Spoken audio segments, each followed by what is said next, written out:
Yo, what is up everybody? It is me, That One Weep here, back with part 9 for What If Asta was Meliodas' son. Now, if you guys have not already, please make sure to go up here to the top upper right hand corner, and you'll be able to find a playlist that has all the previous parts, so you can come and catch up and then get back to this video. Now, if you are new to the channel and like what I'm doing here, then make sure to go down here and you see these little buttons here. You can see the like button and the subscribe button, the little red button there and the thumbs up. Please make sure to hit those and the notification bell if you don't want to miss any future uploads from me. And okay, let's just get into this part for What If Asta was Meliodas' son.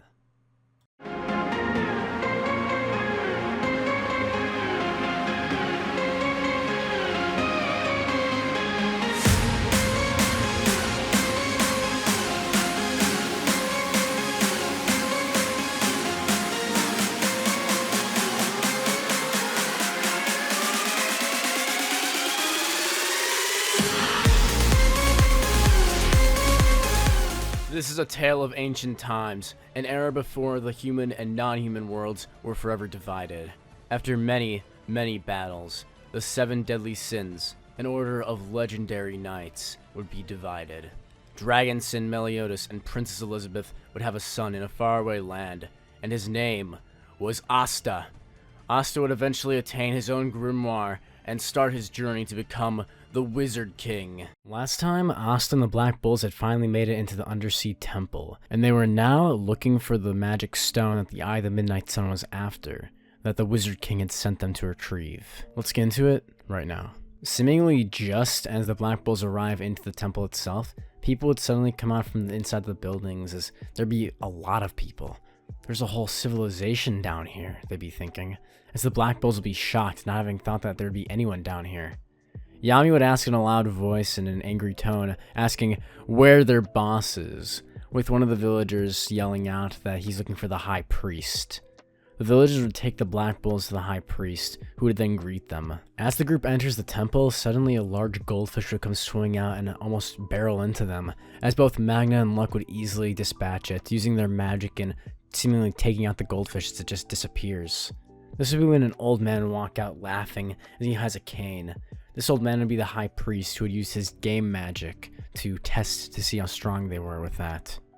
He would have told them that he already knows why they're there, but they're going to have to do a little something if they want to attain it, saying that they're going to play a little game with him. The Black Bulls would be a bit reluctant to agree, but eventually with some persuasion and convincing from the High Priest, he would manage to do so, as all the Black Bulls would then be split up aside from Yami and sent throughout the temple. As the game would begin, Yami would ask why he wasn't sent along with them. The High Priest would tell Yami that he's too strong and that it wouldn't make the game any fun, or even interesting at all. He tells him as he pats Asta on the couch to come watch the games with him, and Yami would reluctantly agree, as he smirks thinking Asta's gonna wipe the floor of this guy's games, since Asta, unknown to this guy, is also at the level of a Magic Knight captain.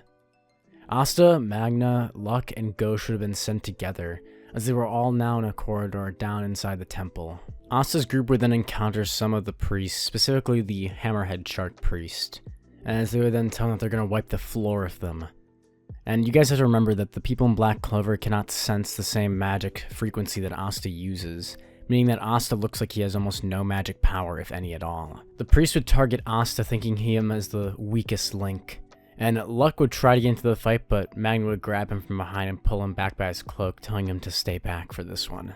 The moment that the priest left forward, Asta would slash his blade, as all the priests in the entire room would go down in a mere instant. "What?" the old man would say, shocked, with Yami laughing his ass off now. Yami would be slapping his knees, he thinks that's hilarious, seeing this head priest bravado go out the window almost immediately as the game starts. Asta would be confused as he sees them all laying on the ground. What do we do now? Luck would be pretty ticked off, telling Asta that he has to fight him now, since Luck was expecting a fight and you can't take them all out in one blow like that. How else am I supposed to have any fun? Luck would say, as he kicks and punches in the air. Magna would let go of Luck, and immediately he would burst like a strip of lightning towards Asta.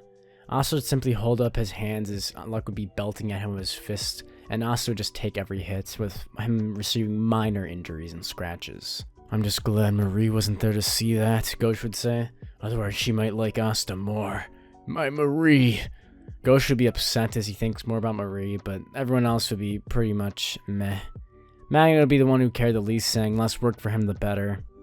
Asta and the rest of the group would move on almost instantly from when they started, which would cause the head priest to be pretty annoyed now. Ooh, that short little... He's laughing. He would look over at Yami, his eyes narrowing. This kid has no magic power at all. How did he take them out so fast? He moved faster than even my game magic could keep up with. I didn't even see the attack. He'd be really annoyed as he's now stomping his foot on the ground, with some of the other priests now around him trying to console him, as he says that they haven't met the Grand Priests yet. Asta's group would decide to split up down different pathways, seeing as Asta could handle himself fine. Luck and Magna would go together, and Ghosh said he'd rather go on his own, to be honest. And so the group would split up, with Asta running into a priest pretty quickly, this being Kayato. Kayato, the swordfish priest. As he began to pull out a large blade, he would tell Asta that he won't go easy on him, saying that his dream is to become a famous idol dancer, and that in order for him to accomplish his dream, he needs to be able to go to the Clover Kingdom. And the High Priest said that if any priest can win one of the battles in the games, then we'll be allowed to go to the surface, Kaito would say. Kaito would charge towards Asta, and Asta would open his eyes. Asta would have many things in his mind, as he thinks of what his dream is. Asta would say that he wants to become the Wizard King. I want my mom to be happy. I want Dad to come home, Asta would say. Asta would move forward in a blink of an eye, and with a singular slash, Kaito would have been put down to the ground just like the other priests. As Asta would continue moving forward, Asta's dreams and hopes pushing him along the way, along with his friends. As Asta moves down towards the center of the Sea Temple. He beat him that easily? The High Priest would be thinking. Kayato's movements are practically impossible to read. He struck so swiftly he had no time to dodge. The High Priest would point out and say out loud that that's cheating, as Yami would laugh, saying that he was the one who decided to keep him here instead of Asta. What do you mean? Yami would then hold his hand over his face, saying, if that kid was really serious against me in a fight, he'd look over to the High Priest. I don't know if even I could win, Yami would say. Meanwhile, Noelle would run into the Dolphin Priest, aka Kohono, the sister of Kayato. As Noelle would be shocked seeing the girl who had helped her train with her magic up on the surface down here, she'd realize what was going on. You set us up? Noelle would say. So you used us. Kohono would try and assure Noelle, saying that she still was her friend, but she definitely also wanted to bring people down here in order to play the game, telling her also about the deal with the head priest about her and her brother, and her dream in order to become an idol and sing on the surface. And then she'd begin to attack. She used her singing magic to try and cause Noelle to fall asleep, ending the fight. Before she can finish the spell, Noelle would cast a defensive barrier of water, defending herself from the attack. Using her song magic, we would then see Kohono then attack the water barrier Noelle makes, shattering her defenses, as Noelle's battle will begin. Kohono would ask Noelle why she was holding back, asking why she doesn't attack her. Noelle would say it's because she doesn't have full control over her magic. I can barely create defense spells, she'd be thinking. But she can't let her know that. Kohono would tell Noelle that she thinks that Noelle could attack, but instead she's afraid of hurting people, that's why she can't control her mana. Noelle would be shocked at this thought, thinking there's no way that's true, right? Elsewhere, Luck and Magna would be fighting the High Priest's son, one of the Grand Priests, as we see him battling using his seawater god hammer against them. Luck and Magna would be having a bit of a tough time, with his magic power being pretty high, and the two would be having a pretty even match together against him. Suddenly we would hear a crash as the Sea Temple would begin to shake. What is that? Asta would look up, sensing something. Suddenly a tsunami of mana would come crashing through the Sea Temple as it rips through the wall and enters into the game magic's territory, crushing the High Priest's son Gio under its weight. Gio would try using his sea god water hammer magic as he continues bashing the target, but it's not doing anything. Luck would be excited and also sweating, as the person in front of them has even more magic power than Yami. Yes, that's right. The Eye of the Midnight Sun has finally arrived. That being Vetto and 3 other members from the Eye of the Midnight Sun. Back up at the beach, we can see Seke shocked and fierce. He's hiding behind a tree. On the ground, sprout out in front of him would be 50 magic knights that Vetto and the Eye of the Midnight Sun's group had completely taken down single-handedly before they entered down into the waters to enter the temple. Vetto, using his beast magic, would easily take out the High Priest along with Magna and Luck, sending them crashing against the seabed wall as dust would now fill throughout the temple. The high priest would be shocked. His son defeated by this monster. He's never seen someone so powerful. Who is that? He'd ask Yami. Yami would explain that they're probably members of a terrorist organization called the Eye of the Midnight Sun, and they need to get out of there now. I need to go help my team. Let me out of here, Yami would say. We can't leave, he'd say. The game magic doesn't end until the game's over, he would explain. Yami would try to leave anyway, simply trying to break out his magic, since his magic power, as the priest had said, was stronger than his. As Yami tries to break out, he realized that there was a second magic holding him there. Someone from the Eye of the Midnight Sun must have identified his location through his magic power and created some sort of seal around them. It was a different dimension sphere, a seal that held them inside of a different dimension. Can I still contact them from in here, he would say? Yami would ask. Yes, the high priest would say. Yami would then inform all the Black Bulls, telling them they need to surpass their limits if they're going to beat these guys, saying that the Eye of the Midnight Sun has entered the temple, and to do their best. All the Black Bulls would nod, agreeing to Yami's conditions, saying they're going to kick their ass and get them the hell out of the Sea Temple. Yami would smirk, saying that's his team, as everyone would get moving. The High Priest would change the rules of the game, telling everyone that the game rules are now that in order to get out, they need to defeat the members of the Eye of the Midnight Sun. Everyone would nod, as those still capable of fighting would then head towards the new threat. Luck and Magna pull themselves up just as Vetto was about to look for new prey. Vetto would turn around, smirking, saying he'll give them despair. The two would smirk, wiping blood from their faces, saying it's going to take a lot more than that to take them down for good. As the three begin to fight, Asta would be running, as he actually rips holes in the ground from his feet, hitting them through his shoes. As he's running at such fast speeds, he'd be running towards Luck and Magna's location where they're fighting Vetto. As the two are now almost out of their magic power, they'd shoot one composite attack, combining both their magic power of lightning and fire. As the two combined into one massive attack towards Vetto, Vetto using his pure beast-like strength would rip through it, defeating Luck and Magna. As he says all they will feel is despair. The two would be embarrassed, saying they can't face Asta like this. And just as they're about to fall to the ground and die underneath his foot, suddenly a wave of wind would come streaking into the room, as Vetto gets pushed back, falling over as he asks, "What's that?" Asta would come charging into the room as he grabs Luck and Magna, and then jumps back, pulling them out of harm's way. "Are you two okay?" Asta would say. "Yeah, we're fine," Magna would say. "We're out of magic power, though," Luck would say. "We're sorry, we're such useless teachers," they'd say, as the two would pass out. Asta would now harden his eyes, saying that they did fine, holding him off until he got there. "No one's hurt, right?" Gio would still be unconscious on the ground, as Vetto was already beginning to recover from that blast of wind that Asta projected when he got into the room. You, Vetto would say. Vetto would recognize Asta as the person who had almost killed Licht. "He was hurt because of you. I'll inflict 10 times the despair on you," he would say, as his muscle began rippling.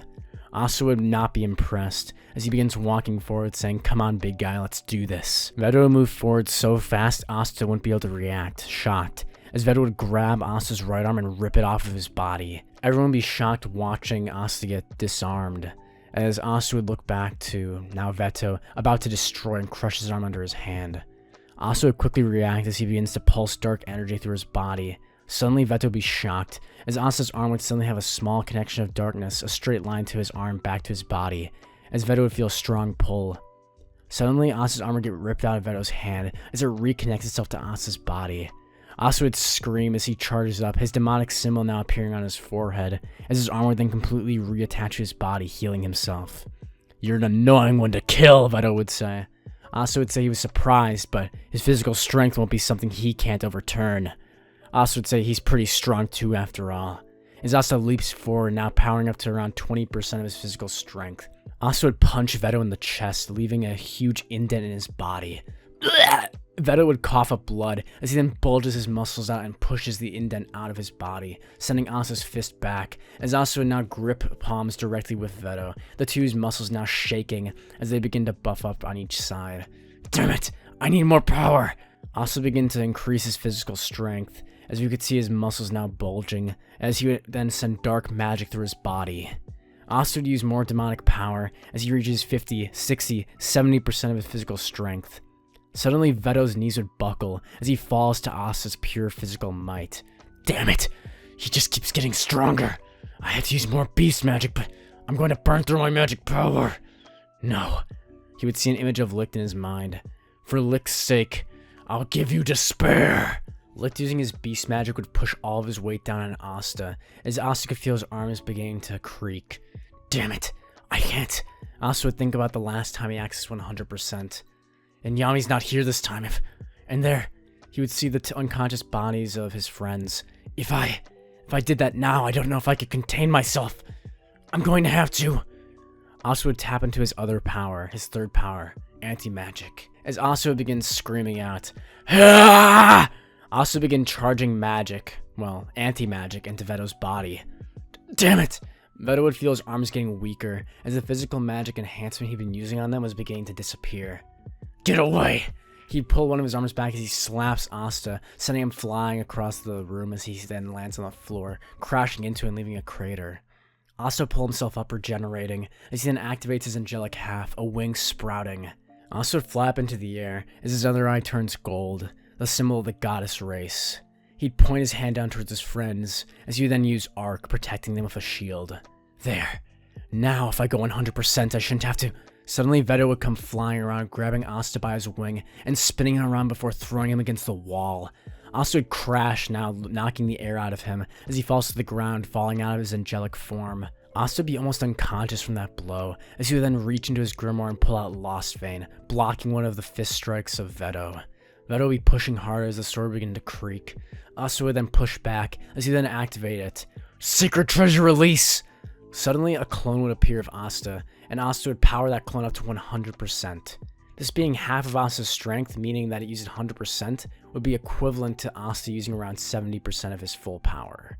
This amount of Asta's power would be more than enough, as this demonic and angelic Asta's clone would punch Vetto, sending him flying to the ceiling. After the clone hits Vetto, it would instantly disappear, with its durability being much weaker than Asta's body, and not being able to handle that much magic. Asta would now regain himself as he looks around, regaining his senses. Vetto would come crashing off the ceiling as he jumps from the ceiling, charging towards Asta. There! 1,000 divine cuts! Hellfire would come splashing from Asta's blade in waves as it cuts Vetto. Vetto would feel the burning as his limbs would begin to dissipate. Vetto would then use his beast magic, as the flames were beginning to burn him up. He could feel himself burning away. They're not disappearing. But we're underwater, how is it? It's hellfire, Asta would say. You might want to have some defense against it before you fight a demon, Asta would say. Just as Asta says this, suddenly a sea water dragon would come rushing from the side, bursting, as it crashes into Vetto as he hits the side of the wall of the sea temple.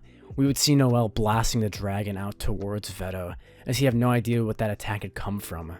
Noelle had unlocked the sea water dragon attack from after her battle of Kahano had occurred, and she had really realized what happened. So she now had her first attack spell unleashed. Asta, are you? Asta would fall over, as his arms would begin to feel weak for some reason. Specifically, his right arm, which had been ripped off. If I'm gonna die, Vetto would say, then you can bet that I'm gonna use this. Asta would be shocked as he senses it. That's demonic magic! What is that? He'd look up to Vetto as a third eye would begin to open in his skull. I've never seen anything like it before. Noelle would be shocked after having released her water dragon, having seemingly almost killed Vetto. He was regenerating at massive speeds, just like Asta. He's tapping into demonic magic, Asta would realize. I'll have to be the one to take him out. Asta would activate his angelic half. I'll use Arc and deactivate his demonic energy. Finral and Vanessa would arrive, telling Asta they'll help him, as Finral and Vanessa would use the same strategy they had in the original, as he then would charge at them, firing a blast of demonic energy. It won't work against me, Asta would say. Asta would raise his right arm as he then flicks his wrist, saying, Arc. Suddenly a blast of white energy would eradicate the demonic magic that Vetto was using. Vetto would begin to enter physical combat against Asta, as Asta would be flying through portals and being pulled every which direction from Vanessa's thread magic. He's too fast. Vetto wouldn't even be able to track Asta with his third eye, as Asta would appear behind Vetto. Vetto would then turn around asking, Why? Why don't you feel despair? Asta would look up, as he says because his true magic is that of never giving up. Asta would charge as he takes his hand and places it directly on Vetto's head as he touches the eye. Asta began to feel the curse running through him. Now! Asta would use Arc as he covers Vetto's entire body with the light magic. Damn it! Damn it!